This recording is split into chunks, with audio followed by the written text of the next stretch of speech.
안녕하세요. 저는 올해 40대 초반이 된 남자입니다. 제가 원래 몸에 화가 없는 성격인데 얼마 전에 태어나서 처음으로 화를 낸 적이 있어요. 지금 생각해도 가슴속에서 화가 치밀어 오릅니다. 다들 저의 이야기를 들으시면서 답답하고 제가 바보 같다는 생각을 하실 테지만 그래도 결국에는 잘 해결이 되었으니 끝까지 들어주세요. 저는 아내와 결혼을 30대 초반에 했어요. 둘 다 어릴 때 만나서 오래 연애를 했기 때문에 결혼에 대한 확신이 있었고 둘 다 취직을 하고 제대로 자리를 잡자마자 제가 정식적으로 프로포즈를 했습니다. 아내와 저 둘 다 연애 때부터 결혼식은 어떻게 올릴지, 신혼여행은 어디 갈지 등등 이야기를 해왔던 터라 결혼식 진행은 수월하게 되었죠. 그리고 결혼하기 전부터 양가 부모님들이랑 친했고 자주 안부 인사도 드리는 사이였기 때문에 이미 저와 아내의 결혼은 확정이 난 상황이었습니다. 결혼하기 전부터 저는 장서방이라고 불렸고 아내는 저희 부모님한테 며느리라고 불렸죠. 그러다 보니 결혼식도 속전속결로 진행했고 저희는 빠른 속도로 정식적인 부부가 되었습니다. 정말 행복하고 저희 부부는 깨가 쏟아졌어요. 다들 그렇듯이 신혼부부는 원래 좋은 일만 가득하잖아요. 저희 부부도 그럴 줄 알았습니다. 그런데 딱 한 가지 때문에 저희의 신혼생활은 좋지 않았어요. 바로 처제 때문입니다. 아내한테는 하나뿐인 여동생이 있어요. 그런데 아내와 성격은 정반대입니다. 아내는 지고지순하고 온순한 성격인데 처제는 활발하고 낙천적이에요. 좋게 말하면 활발하다고 할 수 있지만 나쁘게 말하면 철이 없습니다. 결혼하기 전부터 아내가 처제 때문에 스트레스를 받은 적이 한두 번이 아니어서 잘 알아요. 그런데 결혼하고 나서 처제를 직접 만나보니 정말 철이 없긴 했습니다. 나이가 20대 후반인데 매일같이 사고를 치고 다녔거든요. 술 먹고 다른 테이블과 시비가 붙어서 경찰서를 가는 건 한 달에 한 번씩은 꼭 있었고 어떨 때는 중고거래 사기를 쳐서 고소를 당할 뻔한 적도 있었죠. 그리고 저번에는 다른 남자의 오토바이 뒤에 타다가 교통사고도 크게 당한 적이 있습니다. 이런 일이 한두 번이 아니니까 가족들이 다 같이 처제만 보면 한숨을 쉬어요. 처제는 학창시절 때부터 항상 학교에 사건 사고를 만들고 다녔다고 합니다. 아무리 혼내고 타일러도 나아질 기미가 보이지 않았고 결국 장인어른 장모님도 두 손 두 발 다 들었죠. 그래서 항상 뒷수습은 제 아내 몫이었습니다. 경찰서를 가면 항상 아내가 가서 사과를 해야 했고 피해자 보상까지 다 아내 몫이었죠. 그렇다 보니 아내가 처제 일 때문에 많이 힘들어했습니다. 그런데 저희 신혼생활 때 처제가 사고를 정말 많이 쳤어요. 저희 둘이 같이 오붓한 시간을 보내고 싶은데 낯익은 경찰서 번호로 전화가 오면 아내는 한숨부터 쉬고 전화를 받고 옷을 주섬주섬 챙겨 입은 채로 경찰서를 가죠. 아내 혼자 가게 할 순 없어서 제가 같이 가는데 그럴 때마다 처제는 반성하는 기미도 안 보입니다. 그저 고맙다는 말만 하죠. 아내가 매일 정신 좀 차리라고 쓴소리를 하기만 해도 아 시끄러워 라고 화를 냈고 저한테 갑자기 팔짱을 끼면서 아 나 형부 같은 남자랑 결혼하고 싶다 라는 말을 서스럼 없이 했죠. 아내의 눈치가 보여서 팔짱을 바로 빼고 정색을 하긴 했지만 그래도 처제는 멈추지 않았습니다. 그 뒤로 아내도 저한테 경찰서에 같이 오지 말라고 말을 해서 저도 가지 않아요. 그렇게 처제와 점점 멀어지려고 했습니다. 그런데 처갓집에 가서 식사 자리를 가졌는데 장모님과 장인어른이 고민이 많으시더라고요. 지금 처제가 20대 후반인데 지금이라도 취직을 하고 결혼할 상대를 골라야 할 텐데 저렇게 매일 사고만 치고 있으니 답답하다고 합니다. 그리고 지금은 장인어른과 장모님이 주는 용돈으로 생활하지만 먼 훗날 두 분이 돌아가시면 처제는 뭐 먹고 사냐고 하면서 말이죠. 저도 두 분의 마음이 공감이 되어서 가만히 듣고 있었습니다. 그러면서 장모님이 저에게 그러시더라고요. 제 회사에 빈자리가 있으면 처제를 넣어달라고 말이죠. 제가 작은 사업체를 운영하고 있긴 합니다. 나름 수입도 괜찮고 점점 발전하고 있는 신생 기업이죠. 그런데 장모님이 그렇게 부탁을 하시니까 제가 거절을 할 수 없겠더라고요. 그리고 이렇게 해서라도 집안에 보탬이 되면 좋으니까 없는 자리를 만들어서라도 처제를 입사시켰습니다. 처제는 너무 고맙다고 누 안 끼치고 열심히 하겠단 말을 했고 저는 처제를 믿었어요. 일도 단순했고 옆에서 도와주는 사람들도 많으니까 금방 직장 생활에 적응할 줄 알았죠. 저는 대표라서 이리저리 미팅도 다니고 그러다 보니 회사에 있는 시간이 적어요. 그래서 처제가 일을 잘하고 있는진 몰랐습니다. 처제가 스스로 자기가 일을 잘하는 것 같다고 말을 하길래 그런 줄로만 알았죠. 그런데 그건 다 거짓말이었습니다. 다른 직원들이 원래 저에게 하소연을 잘하지 않는데 처제에 관해서 말을 하더라고요. 그때 일을 한 지 2주 정도밖에 되지 않았는데 직원들이 스트레스를 많이 받아 했습니다. 직원들 말로는 처제가 실수투성이고 다른 사람들한테 예의가 없다고 합니다. 자기보다 나이 어린 직원들한테 갑질을 하고 일부러 제가 형부라는 거 내세워서 협박도 한대요. 그 말을 듣고 정말 깜짝 놀랐습니다. 처제가 일을 실수하면 다른 직원들이 일을 2배로 더 많이 해야 했고 매일같이 야근을 했어요. 전 어떻게 해야 하나 고민을 했죠. 그치만 아직 2주고 제가 조금만 더 시간을 달라고 했습니다. 딱 1달까지만 기다려보고 그때도 나아지지 않으면 정리하겠다고 했죠. 직원들한테는 미안하지만 그래도 처제를 조금만 더 믿어보고 싶었습니다. 당연히 처제한테 개인적으로 찾아가서 충고를 했어요. 제 말을 제대로 알아들은지는 모르겠지만 그래도 최대한 둥글게 말을 했지요. 그런데 처제는 자기가 잘못한 걸 아는지 모르는지 대답도 제대로 하지 않았습니다. 그저 자기가 지금 혼나고 있는 이 상황을 빨리 끝내고 싶어 하는 것 같더라고요. 아무튼 그런 식으로 처제한테 충고를 했고 저는 처제를 예의주시하기로 했습니다. 혹시라도 저희 직원들한테 피해가 가면 가차없이 처제를 해고시키려고 했죠. 그런데 처제가 다시 회사에서 일을 한 지 얼마 지나지 않아 갑자기 충격적인 소식을 전했어요. 처제가 원래 집에 잘 들어오지도 않고 매일 밖으로 나다니는데 그날 갑자기 모든 가족들을 다 부르더라고요. 그리고 말해줄 것이 있다며 저희를 처갓집에다 불렀습니다. 갑자기 일어난 상황에 장모님과 장인어른 그리고 아내와 저는 당황스러웠죠. 그렇게 약속 시간이 되고 처제가 집에 들어왔는데 옆에는 남자가 있었습니다.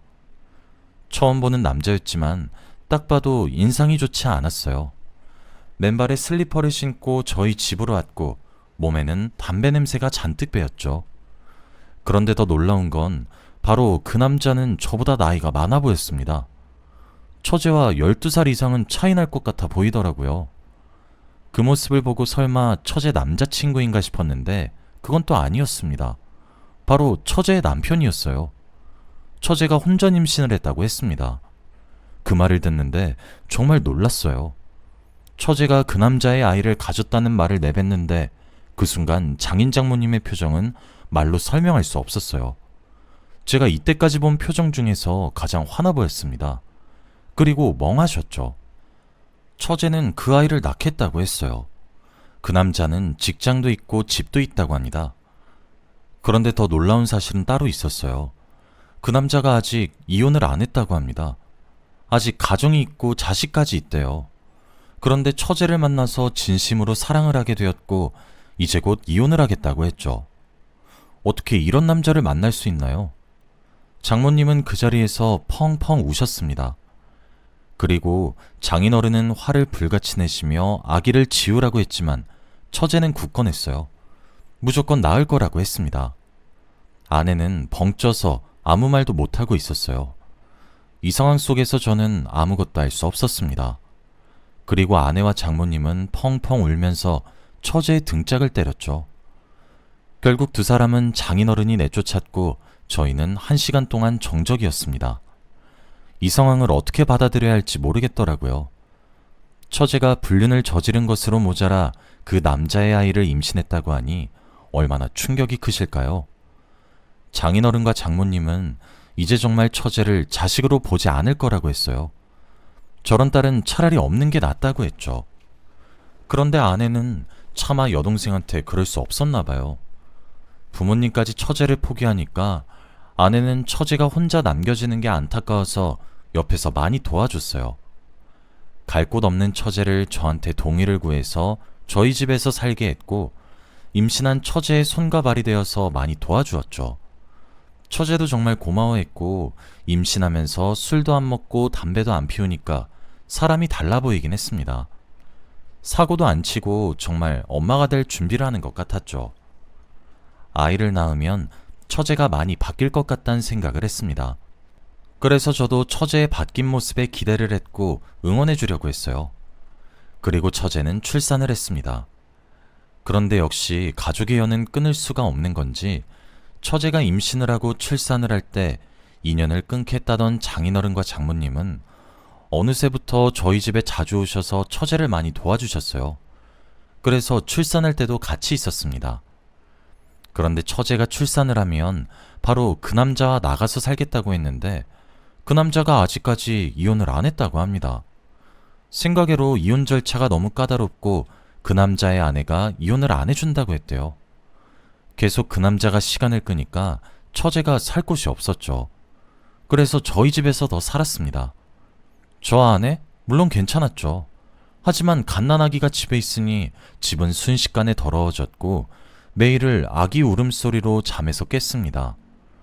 정말 힘들고 괴로웠지만 그래도 처제를 생각해서라도 꾹 참았어요.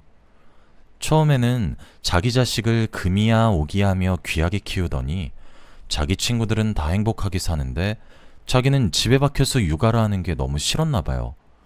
그래서 어느 순간부터 아기를 내팽겨치고 밖으로 나다녔습니다.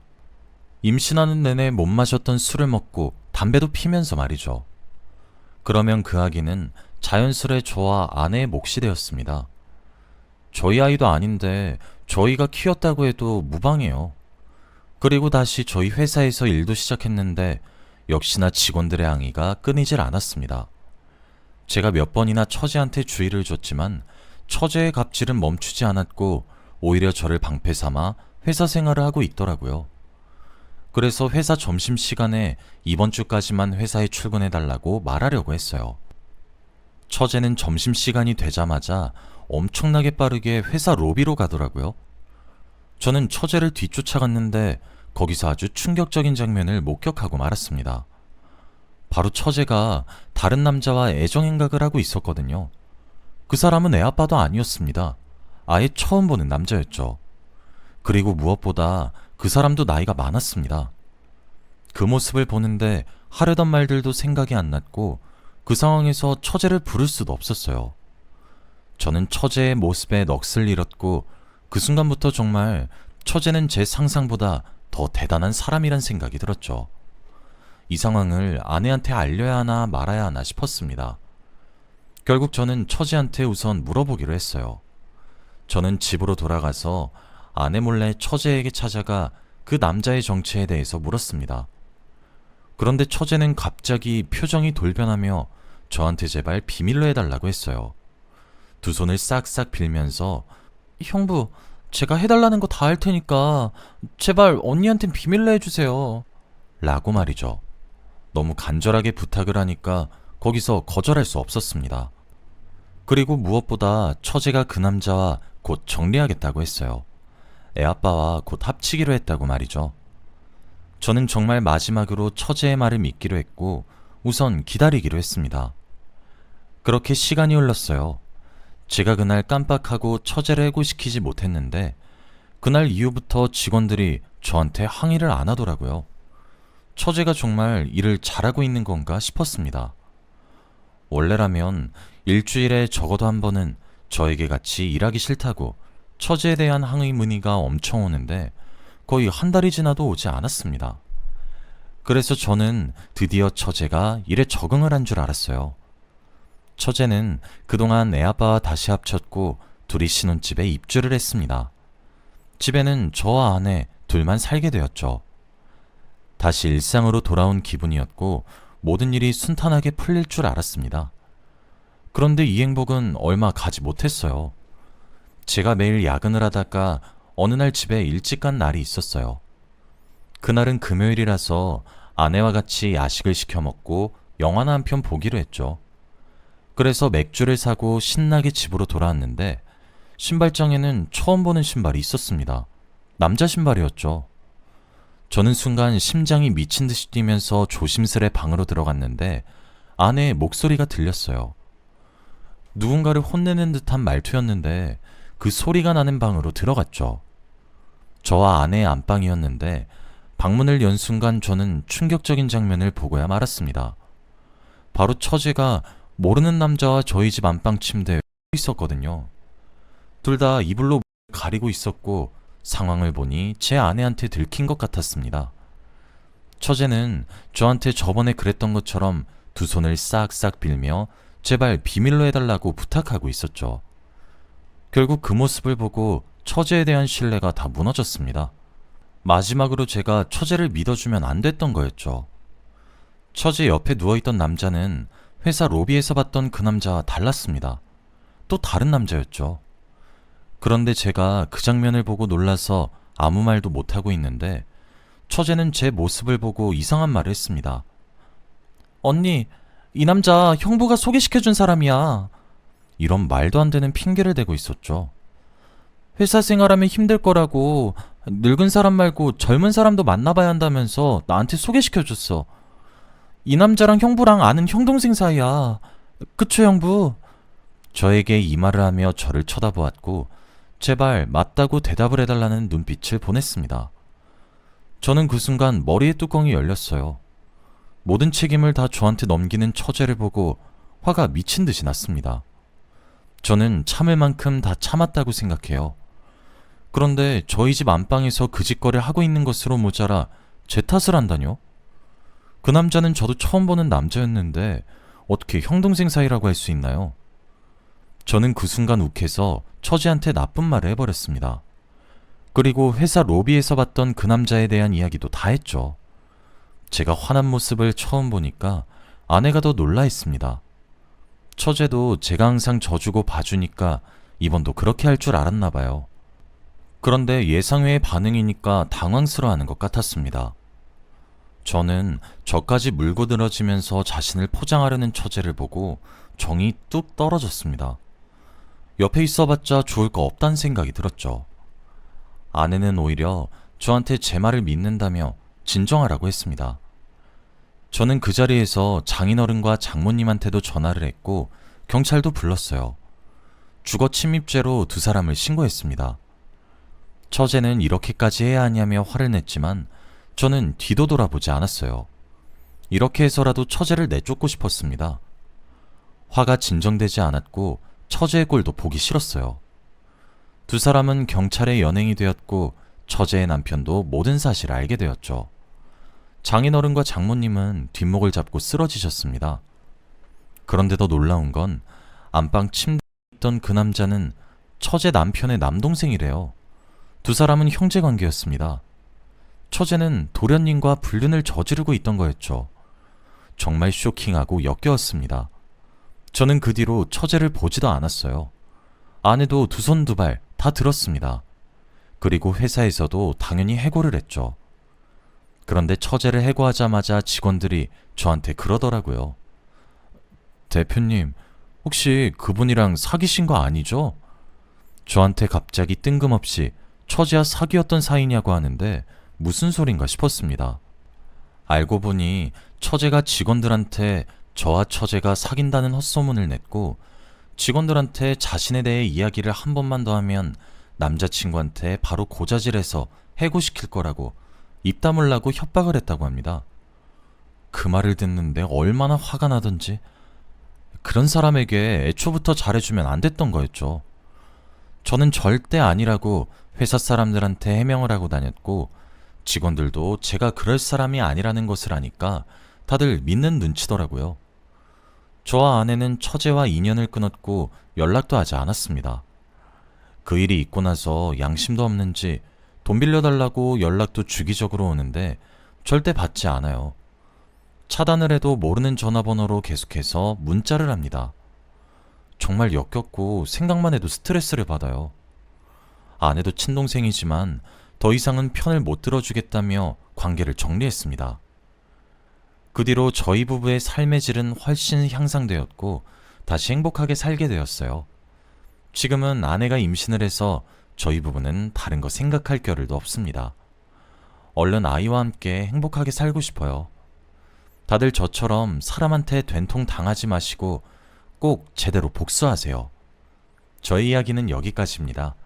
들어주셔서 감사합니다.